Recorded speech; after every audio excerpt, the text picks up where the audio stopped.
In the vast silence of space, one side of the moon has remained hidden from humanity's eyes since the dawn of time, until now. China's Tianji missions, once dismissed as mere replicas of Apollo, have just rewritten history. A Nobel Prize-winning scientist has stepped forward not with speculation, but with cold, hard evidence gathered from the dark far side of the moon. Samples have returned, and the early analysis is terrifying. The moon, long believed to be a silent witness to Earth's formation, now appears to be a ticking cosmic time bomb of geological anomalies, unknown substances, and energy reserves so powerful they could determine the next global superpower. And yet no one was prepared for what the samples revealed, because they confirmed what many feared for decades, that something about the moon doesn't add up. While NASA was tangled in political delays and Mars-bound ambitions, China quietly pursued a mission far more strategic. Through the Tianji program, named after the Chinese moon goddess, they mapped, landed, sampled, and most critically, succeeded where no other nation dared, the far side of the moon. A place Earth never sees, a place radio signals cannot reach. And in 2019, with Tianji 4, China became the first country to land a rover there. But it wasn't just a feat of engineering, it was a statement of intent. With a communications relay set at a gravitational sweet spot beyond the moon, China laid the foundation for full-scale exploration.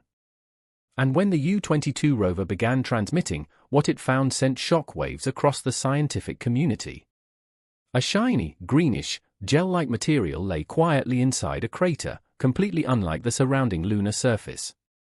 It reflected light unnaturally and defied the geological expectations of the area. Though scientists called it impact melt breccia, what truly rattled them was not its presence but its freshness. It looked recent. But how? The far side lacks radioactive heat-generating elements. It should be cold, quiet, and inactive. So why did this strange substance look newly formed? Months after the gel-like mystery, the U-22 rover stumbled upon something even more bizarre: transparent, glass-like spheres scattered across the dusty surface. Not fragments. Not beads. But perfect orbs, measuring up to an inch in diameter, larger than anything Apollo ever retrieved. They weren't scattered randomly. They appeared in patterns, as if laid by design or shaped by forces we don't yet understand. These formations challenge our current models of impact physics. Creating such large and clear spheres would require intense heat far beyond what typical meteoroid collisions produce. Some scientists speculated ancient volcanism.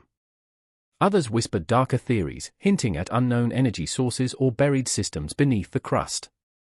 What's clear is this: the moon's far side is not a barren relic.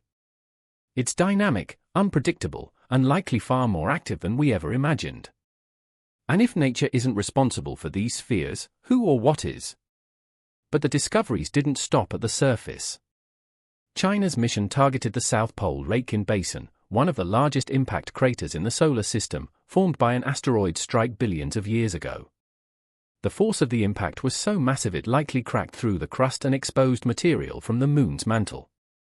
When samples from this region were returned by Tianji 6 in 2024, what they contained shattered long-standing lunar theories. Scientists detected minerals like low-calcium pyroxene and olivine, direct evidence of the moon's deep interior. But their composition was off. They didn't match the models. The elements and ratios were fundamentally different from what geologists expected based on the moon's formation theory. Either our models are wrong, or something altered these materials. And the implications are chilling. Because if we don't understand the moon's formation, then we don't understand Earth's early history either. Everything we thought we knew, suddenly on trial. Hidden inside one of the newly discovered minerals, Shanghai-Tiwi, was a trapped element that could redefine civilization: helium-3. Rare on Earth but abundant on the moon, helium-3 is the holy grail of clean energy, capable of fueling nuclear fusion without radioactive waste. Just 1 ton could power an entire country for a year. China's Tianji 5 mission confirmed its presence in returned samples, not as a theory, but as measurable, extractable atoms. Mining helium-3 would require massive infrastructure, processing tons of regolith. But China is already planning exactly that. Their International Lunar Research Station aims to be operational before 2035, with capabilities not just for exploration but for full-scale resource extraction. This is no longer a science race. It's an energy war. A geopolitical chess match unfolding on the moon's surface. Whoever controls the helium-3 reserves may control the next century of energy. And while the West debates timelines, China is building theirs. When the Tianji 6 samples were quietly shared with a panel of international researchers, one name on that list stood out: Dr. Samuel Rayner, Nobel laureate in physics and one of the world's most respected voices in planetary geochemistry. After weeks of private analysis, Rayner broke protocol and made a stunning public statement at a closed-door scientific forum in Geneva. According to leaked transcripts, he said, "If these mineral patterns are accurate, we are no longer looking at a naturally evolving satellite. We're looking at geological coding, processes arranged with precision, not chaos." Rayner warned that the crystalline alignment in some of the returned minerals resembled engineered layering, not random formation. He drew parallels to synthetic nanostructures on Earth used in semiconductors and metamaterials. In other words, the materials found may not be entirely natural. And that bombshell, coming from someone who once led research at CERN, is what has scientists whispering. Because if parts of the moon's interior show signs of unnatural formation, we're not just looking at geology anymore. We're looking at design. Among the least publicized instruments aboard Tianji 6 was a low-frequency ground-penetrating radar meant to map subsurface layers up to 100 meters deep. The data, quietly released in a Chinese academic journal, showed something researchers weren't ready to explain: layers that reflected radar signals with extreme precision, almost like polished surfaces buried beneath the regolith. In a natural body, layers should scatter signals inconsistently. But this data revealed symmetry. Parallels. Intervals too consistent for random geology. Some of the returns suggested cavities, hollow spaces with no expected explanation. Speculation exploded online: buried tunnels, ice chambers, or something even stranger, structures.